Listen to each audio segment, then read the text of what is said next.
September 17, 2021. Netflix releases a Korean survival drama called Squid Game. Within a month, it becomes the platform's most watched show ever. In Greenville, North Carolina, a 23-year-old YouTuber named Jimmy Donaldson watches it and starts asking a question. What if the games were real, but nobody died? Within weeks, his production team begins scouting warehouses. The video will need a set larger than anything MrBeast has built before. It will need 456 real contestants, matching the show's fictional head count exactly. It will need a prize, matching the number 2, converted from Korean won into dollars. $456,000 cash to one winner. Casting opens online. Tens of thousands apply within days. The team narrows the field using video submissions, interviews, and background checks, because unlike the show, every contestant here is a real person who has to fly home afterwards. Contracts are drawn up. Insurance is arranged. A legal team reviews every game for a way to keep the format's tension without the format's violence. The concept survives Netflix's copyright lawyers because MrBeast's team builds original set pieces, original rules, and never uses licensed footage or music. It is inspired by the show, not a copy of it. By this point in his career, Jimmy Donaldson is no stranger to scale. He started uploading videos as a teenager, grinding through years of low view counts before a string of stunt videos, counting to 100,000, ordering the entire menu at a fast food restaurant, and giving away money on camera, began pulling in audiences. By 2021, his channel has become one of the largest in the world, built on a simple formula. Take an ordinary idea and push its scale until it becomes impossible to ignore. Squid Game in real life is that formula applied to the biggest television phenomenon on the planet, at the exact moment it is happening. Production moves to a set built specifically for the shoot, dressed to resemble the show's dormitory, its striped tracksuit, its pastel playground games, hiding real elimination stakes. Where the show uses gunfire, MrBeast's version uses elimination by paint marker or water spray, tagging players out instead of killing them. The scale is enormous. Full-sized replicas of the honeycomb candy stall, the marble game room, the tug-of-war platform, and the glass stepping bridge are built from scratch, each one engineered to survive dozens of takes and hundreds of contestants moving through it in a single day. The crew includes stunt coordinators, camera operators rigged on cranes and drones, and a team managing 456 people through wardrobe, meals, and safety checks between takes. Catering alone becomes a logistical operation, feeding hundreds of people 3 times a day on a set that runs from early morning into the night. Filming happens over multiple days, compressed later into a video that will run under 30 minutes, meaning for every second that reaches the final edit, minutes or hours of footage are shot and discarded. The first game is Red Light, Green Light, a giant animatronic doll built to match the show's design as closely as legal clearance allows, turns its head and scans the field. Contestants freeze mid-stride. Anyone caught moving is eliminated with a splash of coloured paint instead of a bullet. Within minutes, the field drops from 456 to under 100. Contestants describe the tension of the game as surprisingly real, despite knowing no one can actually be hurt by the doll itself. Behind the scenes, the shoot runs on a schedule that leaves little room for error. Weather becomes a constant variable, since several of the games are filmed outdoors on a lot exposed to open air, and producers later acknowledged that temperatures dropped further than initially planned during the days the red light, green light round was filmed. Wardrobe teams issue the same green tracksuits worn in the show to every contestant, numbered rather than named, a detail contestants later describe as strange, watching hundreds of strangers reduced to 3-digit numbers stitched onto their chests for the cameras. Casting director interviews, released later as behind-the-scenes content, show a selection process built around personality as much as physical ability, producers looking for contestants who would react openly on camera, cry, laugh, argue, or celebrate without holding back. Reality television veterans on the crew reportedly compare the casting approach directly to competition shows they had worked on before joining MrBeast's team, describing it as unusually disciplined for a YouTube production. The games escalate from there. A tug-of-war pits teams against each other over a platform suspended above a pit, testing not just strength but coordination between strangers who met only hours earlier. A marble game forces partners to bet against each other, one winning, one going home, echoing the show's most emotionally brutal round and producing some of the video's most talked about reactions. A honeycomb carving challenge asks players to cut a shape out of brittle sugar candy without cracking it, using nothing but a needle. Fingers shake. Some players simply eat the evidence when they fail, laughing it off for the camera rather than showing frustration. By the final games, only a handful of contestants remain. The glass bridge, the show's most dangerous set piece, becomes MrBeast's most expensive and most talked about build. Players must cross a row of glass panels, some tempered to hold weight, some designed to give way beneath a mechanized trapdoor, sending the eliminated player down a padded chute instead of a fatal drop. Every fall is staged for safety, with padding, spotters, and rehearsed mechanisms tested repeatedly before contestants ever step onto the panels. But the fear on camera is real, because none of the contestants know which panel is which. One by one, they choose. One by one, most of them fall. The tension builds across the bridge in a way that mirrors the show almost beat for beat, proof that the format works even when stripped of any real danger. When the last two remain, the video's tone shifts from spectacle to something quieter. Two exhausted people, strangers days earlier, now bonded by 456 eliminations, face the final round together, and the video allows a rare moment of stillness before the reveal. The winner is revealed, $456,000, the largest prize MrBeast had given away in a single video up to that point, changes one person's life on camera. The moment is edited to land with the same simplicity that defines his channel. No elaborate speech, just a number on a screen and a real person's reaction to it. The video uploads on November 24th, 2021, exactly 2 months and 1 week after Squid Game's Netflix debut. Titled simply with the prize amount and the show's name, it is engineered from the thumbnail down to ride the exact wave of a cultural moment still at its peak. Within 24 hours, it becomes one of the fastest growing videos in YouTube history. Within a week, it crosses 100 million views. It becomes, at the time, one of the most liked non-music videos ever posted to the platform, a record previously dominated by pop stars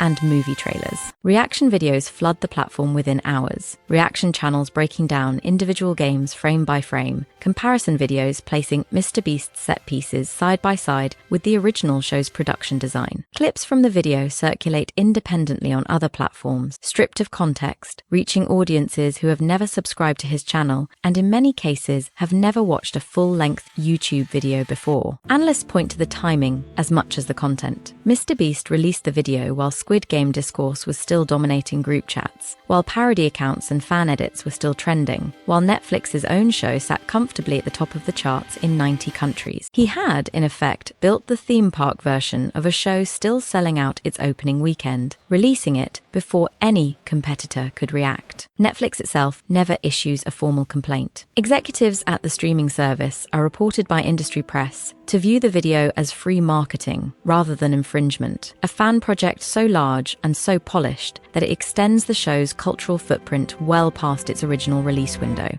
Some entertainment reporters describe the arrangement, informally, as the closest thing YouTube has produced to a blockbuster crossover. Two entirely separate companies benefiting from the same 456 number without a single contract between them. The production budget, reported by industry outlets in the months that follow, runs into the millions of dollars, an amount MrBeast openly discusses as part of his broader strategy. He has said publicly, in interviews given around this period, that many of his biggest videos are made at a financial loss relative to their direct production cost, recouped instead through the scale of the audience they capture and the sponsorships, brand deals, and platform revenue that scale generates over time. The Squid Game video becomes a case study cited across the creator economy. Where traditional television spends similar budgets on a pilot episode watched by a fraction of the audience, a single YouTube upload reaches hundreds of millions of viewers within weeks, at zero cost per view to any of them, reshaping how outside observers think about the economics of online video. Competing creators take notice almost immediately. Within months, smaller channels attempt their own scaled-down versions of the same concept, borrowing the games, the tracksuits, and the elimination format at a fraction of the budget. None reach anywhere near the same audience, a gap that reinforces just how much of the original video's success depended on timing, resources, and a production team already capable of managing hundreds of people on camera. MrBeast's team, meanwhile, treats the video internally as a turning point, according to later interviews with people who worked on the production. The moment the channel stopped operating like a large YouTube account and started operating like a studio. Philanthropy remains remains the other half of the channel's identity throughout this period. Videos paying for surgeries, building wells, and funding disaster relief running alongside the high-concept stunts. Squid Game in real life sits at an odd intersection of both instincts. A single winner walks away with a life-changing sum, while hundreds of others leave with nothing but a non-disclosure agreement and a story. That contrast becomes part of the criticism that follows, commentators asking whether a channel built on generosity had, in this instance, built its biggest hit on the discomfort of everyone who did not win. But the success brings scrutiny along with it. Within months, some contestants who appeared in the video begin speaking publicly about their experience on set. A handful describe long hours standing in cold conditions during the red light, green light elimination round, and allege they suffered symptoms consistent with frostbite after being sprayed with water-based elimination markers in near-freezing temperatures. Their accounts spread quickly online, drawing attention from outlets that had never covered MrBeast's channel before.